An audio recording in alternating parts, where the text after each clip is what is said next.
Dear friends, ഇന്ന് നമ്മൾ എപ്പിമേഴ്സിന് ഒരു എക്സാമ്പിളാണ് നോക്കുന്നത്.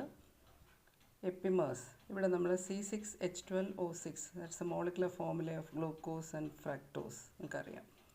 ഇതേ ഫോർമുലയുള്ള മറ്റൊരു കോമ്പൗണ്ടും കൂടെ ഉണ്ട്, അത് D-മാനോസ് ആണ്. അപ്പോൾ ഇതിൻ്റെ രണ്ടിനെയും സ്ട്രക്ചർ ഒന്ന് എക്സാമിൻ ചെയ്താൽ രണ്ടും ആൽഡിഹൈഡാണ്, ഹെക്സോ ഷുഗറാണ്. ഇവിടെ ഉള്ള ഒരേ ഒരു വ്യത്യാസം എന്ന് പറയുന്നത് ഇവിടെ CHO, CHOH, COHH, CHOH, CHOH, CH2OH ഈ രീതിയിൽ മോളിക്യൂൾ റെപ്രസെൻറ്റ് ചെയ്യുന്നത്. അതായത് CH2OHൻ്റെ തൊട്ട് മുകളിലുള്ള കാർബണിൽ OH റൈറ്റ് ആണെങ്കിൽ അത് D സീരീസ് ആണ്. ഇവിടെയും CH2OHൻ്റെ തൊട്ട് മുകളിൽ OH റൈറ്റിലായതുകൊണ്ട് ഇത് രണ്ടും D സീരീസിൽ ഉൾപ്പെടുന്നു. പക്ഷേ ഇവിടെ ഉള്ള ഒരേ ഒരു വ്യത്യാസം എന്ന് പറയുന്നത് ഈ functional group carrying carbon, that's alpha carbon. Alpha carbon OH is on the right side for glucose. The OH on the alpha carbon is on the left side for D-mannose.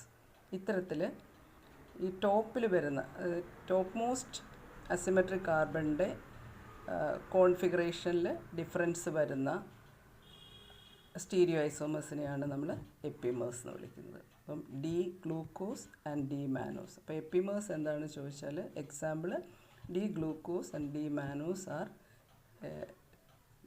Epimers. അതിൻ്റെ സ്ട്രക്ചറിൽ ഉണ്ടാകുന്ന വ്യത്യാസം alpha കാർബണിലാണ്. Configuration different at the alpha carbon. Okay, thank U.